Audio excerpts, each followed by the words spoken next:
The courtroom freezes the moment the landlord smirks and says it out loud. Not just an insult, but a judgment. A single mother stands alone at the defense table, eyes burning with shame and restraint, while whispers ripple through the gallery.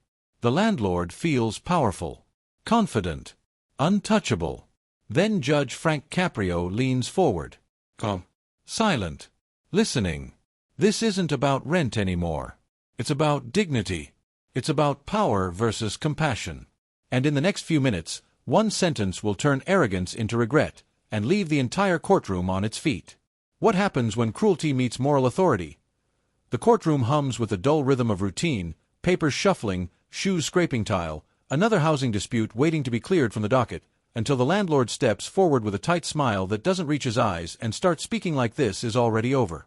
He talks about unpaid rent, deadlines missed, rules broken, his voice smooth and confident, money-backed certainty dripping from every word. Across from him, the woman stands still, shoulders drawn inward, a child's backpack resting against her leg like a reminder she didn't choose to bring but refuses to drop. The judge listens without interruption, hands folded, eyes steady, letting the imbalance play out. Then the landlord leans in, lowers his voice just enough to feel sharp, and says maybe if she'd made better life choices, maybe if she wasn't so irresponsible, she wouldn't be standing here asking for sympathy. The room inhales all at once. A gasp escapes the benches. Whispers ripple. The woman's jaw tightens, her eyes fixed on the floor, absorbing the blow without a word. Silence stretches, thick and uncomfortable, the kind that makes you feel complicit if you don't breathe carefully. The judge does not interrupt.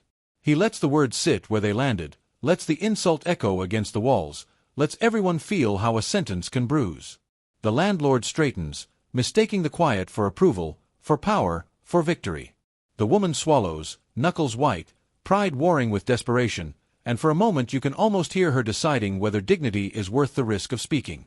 The judge finally shifts, slowly, deliberately, his chair barely whispering as it moves, eyes lifting with a calm that feels heavier than anger. He looks at the landlord, then at the mother, then out toward the room, as if asking everyone watching a simple question without saying it out loud. Was that line crossed? If you've ever been judged by a moment instead of a lifetime, you feel it right here. If you believe words can wound deeper than fines, you feel it now. The case is still on paper about rent, but the air has changed. This is no longer about numbers or notices. It's about respect, about power used carelessly, about a courtroom deciding whether survival is a moral failure or a human reality, and something tells you the reckoning hasn't even started yet. The judge's silence presses harder than any gavel strike, inviting every viewer to ask themselves if justice should tolerate cruelty, and whether authority without empathy deserves obedience, because in this room, right now, the law is watching how a man speaks when he thinks he's untouchable and whether silence will protect him when accountability finally speaks. The judge turns toward her slowly, not with impatience but with an attention that quiets the room. His voice is calm, almost soft, asking her to explain, not defend. She lifts her head, hesitates, then speaks, and the first words barely make it past her throat. She says she works mornings cleaning offices and nights at a diner, that her son has asthma and the medication costs more than the groceries some weeks. A murmur moves through the benches. She explains how she paid what she could, how she asked for time, how every envelope from the landlord felt heavier than the last. Her hands tremble, but her back stays straight. She is not begging. She is explaining a life. The judge listens without interruption, eyes steady, allowing the silence between her sentences to land harder than argument. The landlord shifts, crosses his arms, uncrosses them, the certainty draining from his posture. When she mentions choosing between rent and food, a gasp slips out before anyone can stop it. The judge waits, then gently asks one question: where was your family when this happened? Her voice cracks as she says there is no one else. Just her. Just her child. The courtroom feels smaller now, closer, like everyone is sitting at the same table. If you have ever carried everything alone, you feel it here. The judge nods slowly, absorbing each word, not as evidence but as truth. He looks down at the file, then back at her face, measuring law against humanity. The landlord clears his throat, starts to speak, then stops, realizing this is no longer his moment. The judge lets the quiet stretch again, long enough for discomfort to do its work. He reminds her, gently, that the law exists for order, but justice exists for people. He says circumstances matter, not as excuses, but as context. Her shoulders drop a fraction, relief mixed with fear. Around the room, heads nod, strangers silently choosing sides. What would you do in her place, when every option costs something you cannot afford? The judge leans back, hands folded, signaling that the story has been heard, that this court sees her not as a number but as a mother. And as he turns his gaze forward again, you can sense the weight shifting, the case approaching a crossroads where mercy and accountability are about to collide. The audience sits frozen, breaths shallow, the air heavy with choices no statute can calculate. Somewhere a camera lens zooms, capturing her eyes as they glisten but do not break. The judge glances once more at the landlord, not accusing, simply inviting reflection, and that look lands harder than a lecture. If you believe the law should hear the whole story, you already know this moment matters. Because next, the court must decide whether justice will punish survival or recognize it, and that decision will echo far beyond this room tonight, leaving everyone watching to confront their own definition of fairness in silence together. The landlord steps forward with practiced ease, suit pressed, chin high, confidence walking in before he does. He speaks clearly, confidently, about contracts signed and responsibilities ignored, about deadlines that mean something in a world that functions. He says sympathy cannot replace obligation, that choices create consequences, and with every sentence his tone sharpens. A few heads in the gallery shake. Someone exhales loudly. He doubles down, saying he offered chances, that he runs a business not a charity, that personal hardship does not erase written agreements. The courtroom tightens. The mother stares straight ahead, jaw set. The judge allows it, expression unreadable, hands folded, letting the words pile up. The landlord gestures lightly, explaining how leniency invites chaos, how rules protect everyone, how exceptions become excuses. A whisper ripples through the benches, half disbelief, half anger. He adds that accountability is learned early, that adulthood means standing on your own. The silence after that line lands hard. Even the officers glance at one another. The landlord mistakes the quiet for agreement and continues, voice steady, almost instructional, explaining how the law is blind by design. The judge tilts his head slightly, still saying nothing. Viewers at home feel the tension stretching, wondering when confidence becomes cruelty. The landlord finishes a point with a small nod, satisfied, as if the matter is settled. The judge looks down at the file, then back up, eyes calm, patient, waiting. That pause is louder than any objection. The power in the room shifts, subtle but unmistakable, like air before a storm. You can sense the ethical weight forming, the realization that legality and morality are not the same thing. The landlord stands tall, unaware he has built not a defense, but a mirror. The judge inhales slowly, the courtroom holding its breath with him, because everyone feels it now. The more certain the landlord sounds, the closer he moves to a reckoning that money cannot soften and contracts cannot shield, and the calm face on the bench promises that when the response comes, it will not be rushed, it will not be loud, and it will cut straight to the truth. And in that waiting, discomfort becomes the lesson, forcing everyone watching to confront whether power without empathy deserves obedience, and whether silence now is the last refuge before accountability speaks. It is a moment that asks no questions aloud, yet demands answers from every seat in the room, including yours, if you are truly listening right now, without distractions or excuses left. The room falls into a silence so thick it feels intentional, the judge lowering his eyes to the file, then lifting them back to the landlord without a hint of anger. No gavel. No lecture. Just waiting. The gallery leans forward, breaths shallow, someone whispering for quiet before realizing it already is. Watch closely what he asks next, because this is where power changes hands. The judge asks his first question softly, almost kindly, about how many days late the rent was when eviction papers were filed. The landlord answers quickly, precise, proud. The judge nods, asks another, about notices given, voices recorded, emails sent.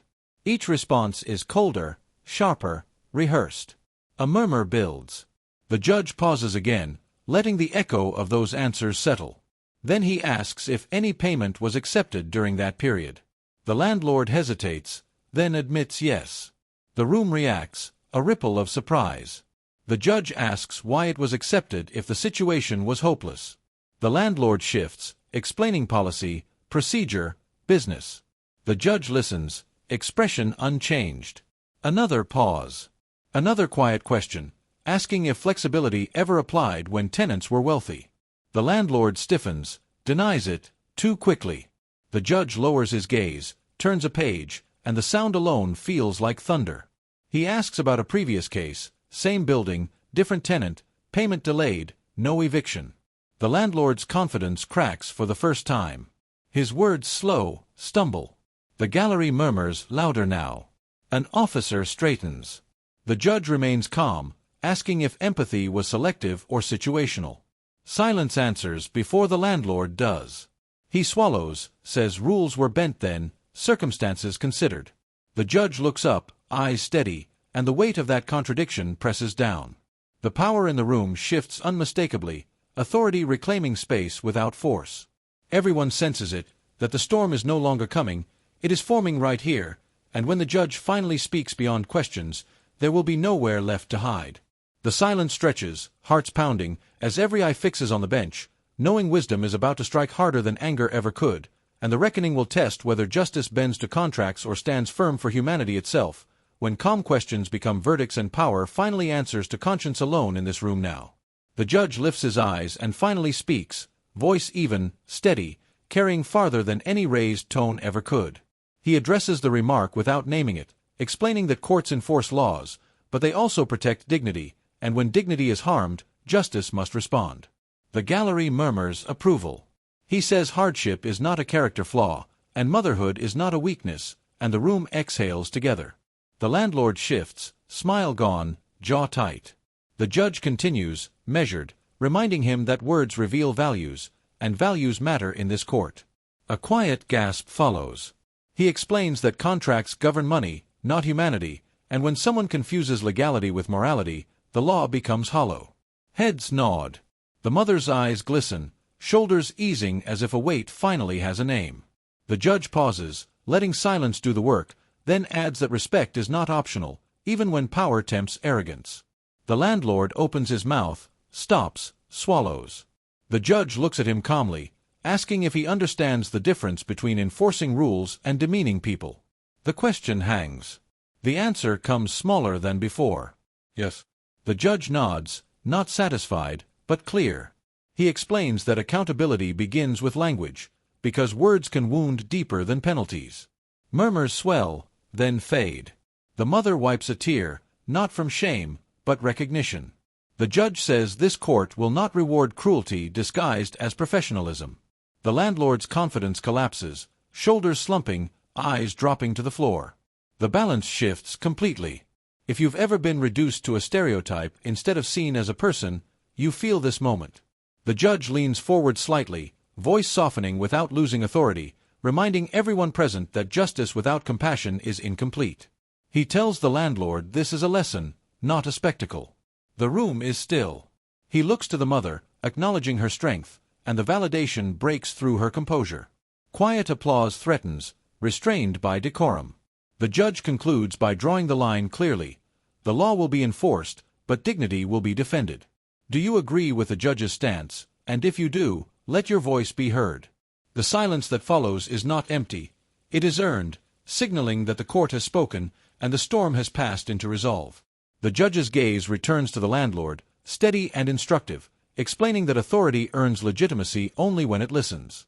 He asks whether success excuses contempt, whether profit absolves harm, and the landlord answers with a nod that barely holds. A ripple of whispers passes. The judge notes that compassion is not favoritism, and mercy is not weakness, it is wisdom applied with restraint. The mother breathes deeper. The landlord's shoulders sink. The bench feels taller now. The lesson lands. Justice, he says, must be firm enough to enforce and humane enough to heal, or it fails both sides. The room agrees in silence, preparing for consequences yet to come. Every face waits, tension transformed into purpose, as the court moves forward, knowing the ruling ahead will test promises made here, and measure character under the quiet light of accountability, for all watching today closely. The landlord's confidence finally fractures under the weight of the judge's calm reasoning. His shoulders dip, his voice lowers, and the certainty that once filled the room drains away. When he speaks again, it is slower, careful, defensive. He says he never meant disrespect, that he was only stating facts, that business requires firmness. The gallery reacts with low murmurs, disbelief mixing with quiet satisfaction. The judge does not interrupt, does not correct him, simply listens. That restraint unsettles the landlord more than anger ever could. The judge explains, gently, that accountability does not vanish when compassion appears.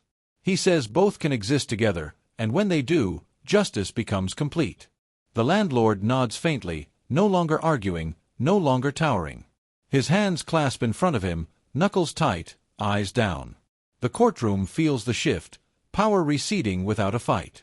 The judge continues, reminding him that leadership is measured by restraint, not dominance. A quiet gasp slips from the benches. The mother watches silently, breathing shallow, hope and fear crossing her face. The judge says humility is not surrender, it is awareness.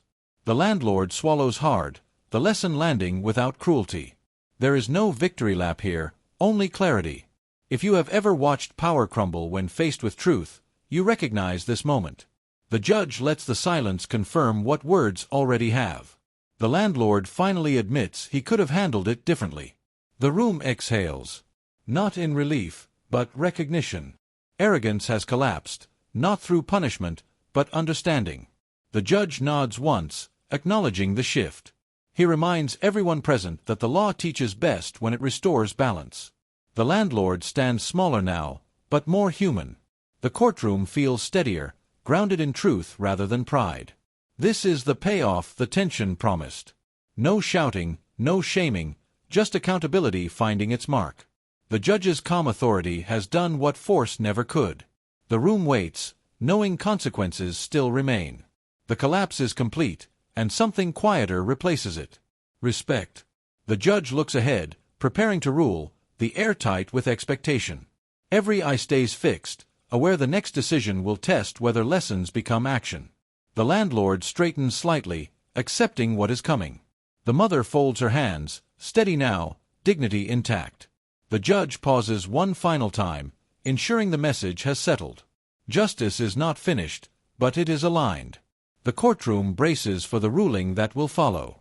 The transformation is undeniable, and the cost of arrogance is clear. What remains is consequence shaped by wisdom. The judge breathes in slowly, steady, composed. The room mirrors him. This is where accountability becomes justice. The silence now feels earned. The story turns toward resolution. Everyone waits. The collapse has made room for truth. And truth is heavy. It demands follow-through. The judge is ready. So is the court. The moment holds. All eyes remain. The judge inhales slowly, then delivers the ruling without drama, his voice steady as the room leans in. He explains the law must be enforced, rent is owed, responsibility matters, and the words land firm but fair. Then he adds mercy, explaining enforcement without humanity becomes punishment, not justice, and the shift is immediate. The gallery murmurs. The mother stiffens, bracing. He structures a plan, payments adjusted, time granted, accountability preserved. Relief floods her face, tears spilling as she nods, whispering thank you she can barely control. The landlord listens quietly, no protest, no triumph, only acceptance. The judge reminds them both that fairness is balance, not cruelty, and balance is the court's duty. A gasp escapes the benches. The judge says stability matters, especially when children are involved, and justice should never create harm it can prevent. The room exhales together.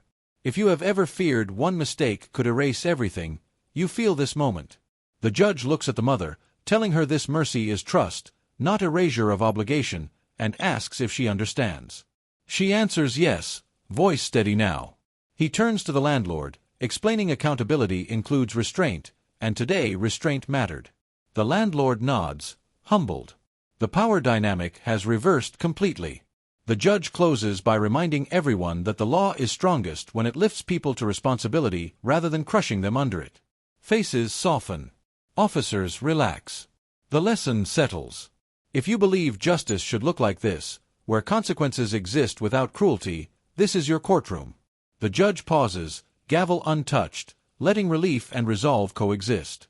The ruling stands, firm and humane, and the room knows it has witnessed something rare. Not leniency, not favoritism, but wisdom applied. As the case concludes, the mother steadies herself, dignity intact, future still possible. The landlord steps back, quieter, changed. The court prepares to move on, but the impact lingers, reminding everyone present that justice, when guided by mercy, does more than decide cases. It restores faith. People watching at home lean closer, recognizing why moments like this travel far beyond the courtroom. The judge reminds everyone that mercy is not weakness, it is discipline, applied with care. He explains that punishment alone teaches nothing lasting, but guided accountability can change behavior. The mother nods, resolved, determination replacing fear. The landlord exhales, absorbing the consequence and the lesson. If this story matters to you, where justice feels human, carry it forward, because courts reflect the values we demand. The judge signals the clerk, and the case moves toward closure, leaving behind something rare: fairness without bitterness, firmness without cruelty, mercy without excuse, and a reminder that law, when guided by conscience, can still uplift us all. The ruling settles into the room like a held breath finally released, and the gallery can't contain it, a ripple of applause checked by decorum, smiles breaking through restraint, emotion thick enough to feel. The mother steps forward, hand shaking, voice breaking as she thanks the judge, not loudly, just honestly, the kind of gratitude that carries years inside it. He answers with humility, reminding everyone that respect costs nothing and listening costs even less, and the room nods as if taught together. A few murmurs turn into soft cheers before quiet returns. The landlord nods too, chastened, eyes lowered, absorbing the lesson without defense. The officers relax, shoulders easing, witnesses exchanging looks that say this mattered. If you've ever watched hope arrive quietly, you recognize it here. The judge gestures gently for calm, explaining that justice is a shared responsibility, built moment by moment, word by word, and the message lands. The mother exhales, relief washing over her face, a future no longer collapsing at her feet. The gallery exhales with her. Someone wipes a tear. Someone else smiles at a stranger. The courtroom feels human again. The judge thanks both parties for hearing the lesson, emphasizing that dignity belongs to everyone who enters these doors. The landlord straightens, offers a brief apology, simple and sincere, and the room hums with approval. A gasp follows, then quiet respect. The judge nods once, acknowledging growth without spectacle. This is the moment viewers replay, the cheer that never quite breaks, the calm that restores faith. If you believe moments like this matter, pass them on. The judge adds that mercy doesn't erase duty, it guides it, and accountability finds its best shape in compassion. The mother nods, resolved, strength replacing fear. The clerk prepares the next case, but the energy lingers, a warmth earned through truth. The judge closes by reminding everyone that kindness is not weakness, it is discipline practiced daily. The room agrees in silence. As people rise, the mother pauses, whispering thanks again, and the judge answers with a smile meant for all of us. Share this with someone who needs hope tonight, because justice, when it looks like this, belongs everywhere. People leave changed, carrying the echo home, replaying it in comments and conversations. The courtroom empties slowly, but the weight of the day lingers in the air, thick with lessons learned and truths acknowledged. Judge Caprio leans back slightly, voice calm, measured, yet carrying the gravity of every word. He speaks not only to the room but to anyone watching, a reminder that law without humanity is hollow, that words can wound as deeply as deeds, and that power carries responsibility heavier than any fine or contract. The mother steps forward, shoulders straightened, chin lifted, a quiet victory not measured in dollars, but in dignity regained. Each step toward the door echoes hope, resilience, and the silent promise of a future no longer overshadowed by fear. The landlord follows, slower, contemplative, realizing that authority demands more than rules. It demands understanding, fairness, and awareness of the lives it touches. The audience in the courtroom exhales collectively, murmurs spreading like a wave, as they absorb the full weight of what unfolded. The judge's final words hang in the air, almost a whisper yet impossible to ignore. Justice is strongest when tempered with mercy, when accountability coexists with compassion. He reminds everyone that while laws govern actions, morality governs hearts. Gasps and soft nods ripple through the remaining onlookers, faces reflecting the internal reckoning each person carries home. As the mother exits, her eyes glisten with restrained tears, not of defeat, but of affirmation. She has been seen, heard, and respected. The landlord lingers briefly, head bowed, absorbing the lesson he cannot unlearn. Outside, silence gives way to reflection, each footstep carrying the echo of the courtroom's moral heartbeat. The camera lingers subtly, capturing the human aftermath, the relief, the contemplation, the quiet understanding that justice is not a single verdict but a living principle. And then the final question surfaces, lingering with the audience long after the screen fades. What kind of justice do we want in our world? Viewers are invited to consider, to respond, to share, to carry the lesson forward. This is the aftertaste that lingers, moral clarity intertwined with human emotion, the kind of story that sparks conversation, reflection, and change.